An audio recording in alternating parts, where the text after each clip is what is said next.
जरा सोचिए दोस्तों कि आप बस 3 घंटे की एक छोटी सी फ्लाइट में बैठते हो और जब प्लेन लैंड करता है तो बाहर की दुनिया 37 साल आगे निकल चुकी होती है। यानी तुम्हारे दोस्त बूढ़े हो चुके होते हैं, तुम्हारी बीवी की उम्र ढल चुकी होती है, पर तुम्हारी उम्र का 1 सेकंड भी नहीं बढ़ा होता है। सुनने में किसी हॉलीवुड फिल्म का जादू लगता है ना, लेकिन आज हम इतिहास की एक ऐसी सबसे सन के दिमाग का दही कर देने वाली और रोंगटे खड़े कर देने वाली घटना का कच्चा चिट्ठा खोलने वाले हैं, जिसे दुनिया पैन अमेरिकन फ्लाइट 914 के नाम से जानती है, जहां साल 1955 में 57 लोग हवा में ऐसे गायब हुए कि दुनिया की महाशक्तियां थक गई, पर उनका एक छोटा सा टुकड़ा भी नहीं मिला। लेकिन असली खेल तब शुरू हुआ जब करीब 4 दशकों के बाद वेनेजुएला के आसमान में अचानक एक ऐसा भूतिया प्लेन रडार पर चमका जिसने एयर ट्रैफिक कंट्रोलर्स के होश उड़ा दिए, क्योंकि उस प्लेन के पायलट ने रेडियो पर जो बात बोली उसने विज्ञान के पैरों तले से जमीन खिसका दी। इसलिए इस वीडियो को भूलकर भी बीच में मत छोड़ना, क्योंकि आज हम इस रहस्य की ऐसी की तैसी करने वाले हैं और जानेंगे कि क्या सच में टाइम ट्रैवल मुमकिन है या फिर ये सब इंटरनेट का सबसे बड़ा और तगड़ा रायता था। और हाँ दोस्तों, अगर ऐसे ही दिमाग घुमा देने वाले मिस्ट्री वीडियोस देखना पसंद है तो चैनल को अभी के अभी सब्सक्राइब करके बेल नोटिफिकेशन को ऑन कर लीजिए, क्योंकि आगे जो खुलासा होने वाला है उसे सुनकर तुम्हारे कान के पर्दे फट जाएंगे। तो चलिए दोस्तों स्टार्ट करते हैं। शुरुआत होती है 2 जुलाई 1955 की उस बेहद चमकीली और खूबसूरत सुबह से, जब न्यूयॉर्क का मौसम इतना साफ था कि मानो आसमान खुद मुस्कुरा रहा हो और लंगवार्डिया एयरपोर्ट के रनवे पर डगलस DC-4 नाम का एक बेहद भारी भरकम 4 इंजनों वाला क्लासिक हवाई जहाज उड़ान भरने के लिए बिल्कुल टिप टॉप खड़ा था। इस प्लेन में कुल 57 लोग सवार थे, जिनमें से 53 ऐसे नॉर्मल मुसाफिर थे जो फ्लोरिडा के मियामी शहर में समंदर के किनारे छुट्टियां मनाने और मौज मस्ती करने जा रहे थे, और उनके साथ इस सफर को संभालने के लिए 4 क्रू मेंबर्स मौजूद थे, जिनकी leadership captain Miguel Victor Correa कर रहे थे, जो आसमान के इतने तगड़े खिलाड़ी थे कि उनके नाम हजारों घंटे विमान उड़ाने का एक ऐसा रिकॉर्ड था जिसमें कभी कोई छोटी सी खरोंच तक नहीं आई थी। सुबह के ठीक 9:21 पर जब इस प्लेन के इंजनों ने पूरी ताकत से गरजना शुरू किया तो उसने बड़े आराम से रनवे छोड़ा और नीले आसमान को चीरते हुए ऊपर निकल गया, जहां पायलट ने सब कुछ सेट कर दिया था और अंदर बैठे यात्री आराम से पैर फैलाकर कोई अखबार पढ़ने लगा तो कोई खिड़की से बादलों की अटखेलियां खेलने लगा, और वहीं एक बेफिक्र माँ अपने 3 साल के बच्चे को गोद में लिए लोरी गा रही थी, जिन्हें दूर दूर तक इस बात का अंदाजा ही नहीं था कि वो एक ऐसी जर्नी पर निकल चुके हैं जो इतिहास के पन्नों को ही पलट कर रख देगी। वक्त अपनी रफ्तार से गुजर रहा था और सुबह के ठीक 10:45 पर फ्लोरिडा के एयर ट्रैफिक कंट्रोल के रेडियो पर कैप्टन कोरिया की बेहद रिलैक्स और कड़क आवाज सुनाई दी, जिसमें वो कहते हैं कि सब कुछ बिल्कुल कंट्रोल में है, मौसम बढ़िया है और ईंधन भी पूरा फुल है। जिसके बाद कंट्रोल टावर उन्हें आगे बढ़ने की हरी झंडी दे देता है और अगला अपडेट सुबह 11:15 पर आना तय होता है। लेकिन दोस्तों, इतिहास गवाह है कि जो टाइम आया भी और चला भी गया, पर कैप्टन की तरफ से रेडियो पर सिर्फ एक भूतिया सन्नाटा छा गया, जिसके बाद कंट्रोल रूम के अधिकारियों ने पागलों की तरह फ्लाइट 914 को वायरलेस पर कॉल करना शुरू किया, लेकिन दूसरी तरफ से कोई सांस लेने की आवाज भी नहीं आ रही थी। और देखते ही देखते दोपहर के 12 और फिर 1 बज गए, पर रडार की स्क्रीन पर जो हरी बिंदी चमक रही थी वो अचानक ऐसे गायब हो गई जैसे आसमान ने उसे सीधे निगल लिया हो। इस अचानक आई आफत से पूरे कंट्रोल रूम में हड़कंप मच गया और तुरंत अमेरिकी कोस्ट गार्ड नौसेना के बड़े बड़े जहाजों और खोजी हेलीकॉप्टरों को उस समंदर के ऊपर दौड़ा दिया गया जहां से उस प्लेन को गुजरना था। लेकिन लगातार 10 दिनों तक समंदर का चप्पा चप्पा छानने और पानी की गहराइयों में कैमरे उतारने के बाद भी उनके हाथ कुछ भी नहीं लगा, क्योंकि ना तो पानी पर तेल की कोई बूंद मिली और ना ही प्लेन का कोई मलबा। जिसके बाद थक हार कर सरकार ने फाइल पर क्रैश और नो सर्वाइवर का ठप्पा लगाकर इसे हमेशा के लिए बंद कर दिया। अब दिन हफ्तों में बदले और देखते देखते कैलेंडर के पन्ने पलटते हुए साल 1955 से 1960, 1970 और फिर 1980 का दशक भी गुजर गया, जिसके बीच इंसानों ने चांद पर कदम रख दिया। दुनिया में कंप्यूटर आ गए, मोबाइल फोन का आविष्कार होने लगा और आसमान की रखवाली के लिए सैटेलाइट रडार सिस्टम बन गए जो परिंदे पर भी नजर रख सकते थे। लेकिन इन तमाम तरक्कियों के बाद भी फ्लाइट 914 का भूतिया किस्सा एविएशन इंडस्ट्री की फाइलों में किसी अंधेरे कोने में बंद रहा, जिसके बारे में कभी कभार कुछ सन की पत्रकार लेख लिख देते थे या फिर पैरानॉर्मल रिसर्चर्स इस घटना को खतरनाक बरमुडा ट्रायंगल के उन अजीबोगरीब थ्योरीज से जोड़ते थे जहां से गुजरने वाले जहाज अक्सर गायब हो जाते थे। दुनिया ने धीरे धीरे उन 57 परिवारों के आंसुओं को भुला दिया था और सब ने ये मान लिया था कि वो प्लेन अटलांटिक महासागर की किसी ऐसी अंधी खाई में सो चुका है जहां से उसकी वापसी कभी नहीं हो सकती है। लेकिन दोस्तों, किस्मत के दिमाग में तो कोई और ही खिचड़ी पक रही थी, क्योंकि वर्ष 1992 में एक ऐसा बवंडर आने वाला था जो पूरी साइंस बिरादरी की पैंट गीली करने के लिए तैयार बैठा था।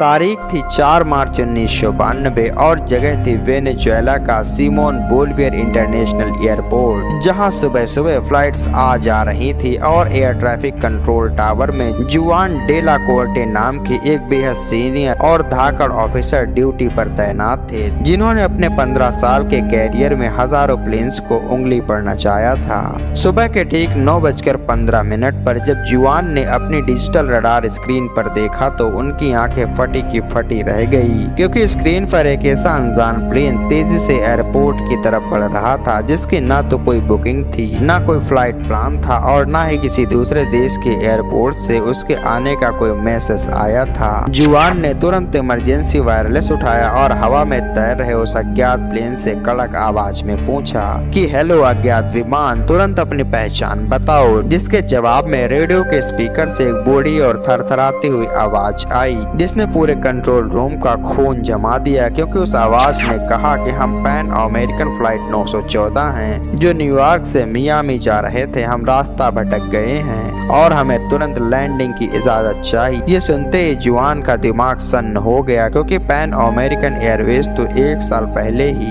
पूरी तरह कंगाल होकर बंद हो चुकी थी। और जब उन्होंने कंप्यूटर के डेटाबेस में फ्लाइट 914 का नंबर डाला तो स्क्रीन पर लाल अक्षरों में लिखा था फ्लाइट नंबर 914 2 जुलाई 1955 को लापता और मृत घोषित। कंट्रोल टावर में बैठे लोगों को लगा कि कोई बहुत बड़ा आतंकी हमला होने वाला है या फिर कोई उनके साथ बेहद गंदा मजाक कर रहा है, जिसके चलते पूरे एयरपोर्ट पर सायरन बजने लगे और भारी हथियारों से लैस जवानों, एम्बुलेंस और फायर ब्रिगेड की गाड़ियों को रनवे नंबर 5 की तरफ दौड़ा दिया गया। सबकी सांसें थमी हुई थी और सबकी नजरें आसमान पर टिकी थी जब अचानक बादलों को चीरता हुआ एक बेहद अजीब और पुराना 4 इंजनों वाला डगलस DC-4 विमान बाहर निकला, जिसके पंखों का रंग उड़ चुका था और बॉडी पर एक अजीब सी धूल और जंग जमी हुई थी। वो प्लेन बिना किसी घड़बड़ाहट के रनवे पर उतरा और ब्रेक की चरचराहट के साथ सुरक्षा घेरे के बीच आकर रुक गया। जुआन डेला कोर्टे ने तुरंत लाउड स्पीकर पर पायलट से कहा कि कैप्टन, आप वेनेजुएला के काराकस एयरपोर्ट पर हैं और आज 4 मार्च 1992 है। ये सुनते ही कॉकपिट से पायलट के चीखने की आवाज आई कि क्या हम 1992 में हैं? बकवास है, हमारा प्लेन तो 2 जुलाई 1955 को उड़ा था और हमारे पास सिर्फ 3 घंटे का तेल था। हम 1992 में कैसे आ सकते हैं? और दोस्तों, असली झटका तो तब लगा जब ग्राउंड स्टाफ ने खिड़कियों से अंदर झांका, क्योंकि अंदर बैठे यात्रियों के कपड़े पुरुषों के हेड और महिलाओं के स्टाइल बिल्कुल 1955 के थे। और सबसे डरावनी बात ये थी कि उन 57 लोगों में से एक भी इंसान बूढ़ा नहीं हुआ था, बल्कि सबके चेहरे वैसे ही जवान और फ्रेश थे, मानो उनके लिए वक्त एक सेकंड के लिए भी आगे नहीं बढ़ा हो। रनवे पर खड़ा वो प्लेन किसी दूसरी दुनिया का अजूबा लग रहा था। और जब ग्राउंड स्टाफ के कुछ हिम्मत वाले लोग प्रोटोकॉल के तहत प्लेन के बिल्कुल पास पहुंचे तो खिड़की से एक घबराए हुए पैसेंजर ने अपना हाथ बाहर निकाला। उसमें उस दिन का यानी 2 जुलाई 1955 का द न्यूयॉर्क टाइम्स अखबार था, जो बिल्कुल कड़क और नया था, मानो उसे अभी प्रिंटिंग प्रेस से निकाला गया हो, क्योंकि उसका पन्ना ना तो पीला पड़ा था और ना ही उस वक्त की कोई धूल थी। प्लेन के पायलट मिगुएल कोरिया ने बेहद डरे हुए स्वर में रेडियो पर चिल्लाते हुए कहा कि हमारे साथ रात कुछ बहुत अजीब हुआ है। उड़ान के दौरान कुछ देर के लिए खिड़की के बाहर एक बेहद तेज सफेद रोशनी चमकी थी, जिसके बाद हमारे सभी कंपास और घड़ियां रुक गई थी और हमें लगा कि हम किसी तूफान से गुजरे हैं, पर हमारे लिए केवल 3 घंटे ही बीते हैं। जुआन ने पायलट को शांत करने की कोशिश की और कहा कि कृपया आप लोग इंजन बंद करके नीचे आ जाइए, हमारी मेडिकल और इमिग्रेशन टीमें आपकी मदद के लिए खड़ी हैं। लेकिन कैप्टन कोरिया ने बाहर तैनात सुरक्षा बलों की बंदूकों और आधुनिक गाड़ियों को देखकर इसे एक साजिश समझा और चिल्लाते हुए कहा कि नहीं, हमें यहाँ नहीं रुकना, हमारे यात्री खतरे में हैं। और इससे पहले कि कोई कुछ समझ पाता या उन्हें रोकने के लिए आगे बढ़ता, कैप्टन ने प्लेन के चारों विशाल इंजनों को दोबारा पूरी ताकत से स्टार्ट कर दिया, जिससे रनवे पर एक भयंकर बवंडर उठ खड़ा हुआ और बिना किसी एयर ट्रैफिक कंट्रोल की अनुमति के उस भूतिया विमान ने रनवे पर दौड़ते हुए दोबारा आसमान की तरफ उड़ान भर ली। कंट्रोल टावर के रडार्स ने उस विमान को ट्रैक करने की पूरी कोशिश की, लेकिन टेक ऑफ करने के ठीक 2 मिनट बाद ही वह विमान रडार स्क्रीन से हमेशा के लिए गायब हो गया और उस दिन के बाद से आज तक वह विमान दुनिया के किसी भी कोने में दोबारा कभी नहीं देखा गया। दोस्तों, अब थोड़ी देर के लिए इस पूरी भूतिया कहानी को सच मान लेते हैं और देखते हैं कि हमारा मॉडर्न साइंस इसके बारे में क्या ज्ञान देता है, क्योंकि महान वैज्ञानिक अल्बर्ट आइंस्टीन ने अपनी थ्योरी ऑफ रिलेटिविटी में साफ साफ कहा था कि समय कोई फिक्स चीज नहीं है, बल्कि स्पीड और ग्रेविटी के हिसाब से बदल सकता है, जिसे साइंस की भाषा में टाइम डायलेशन कहते हैं। यानी इसका सीधा मतलब ये है कि अगर कोई चीज या प्लेन प्रकाश की गति यानी स्पीड ऑफ लाइट की रफ्तार से स्पेस में सफर करे तो उसके अंदर बैठे लोगों के लिए समय बहुत धीमा हो जाएगा, और जब वो वापस धरती पर आएंगे तो उनके लिए भले ही कुछ घंटे बीते हों, पर धरती पर कई साल गुजर चुके होंगे। लेकिन यहाँ सबसे बड़ा वैज्ञानिक लोचा ये है कि वो डगलस DC-4 प्लेन तो सिर्फ 400 किलोमीटर प्रति घंटे की स्पीड से उड़ सकता था,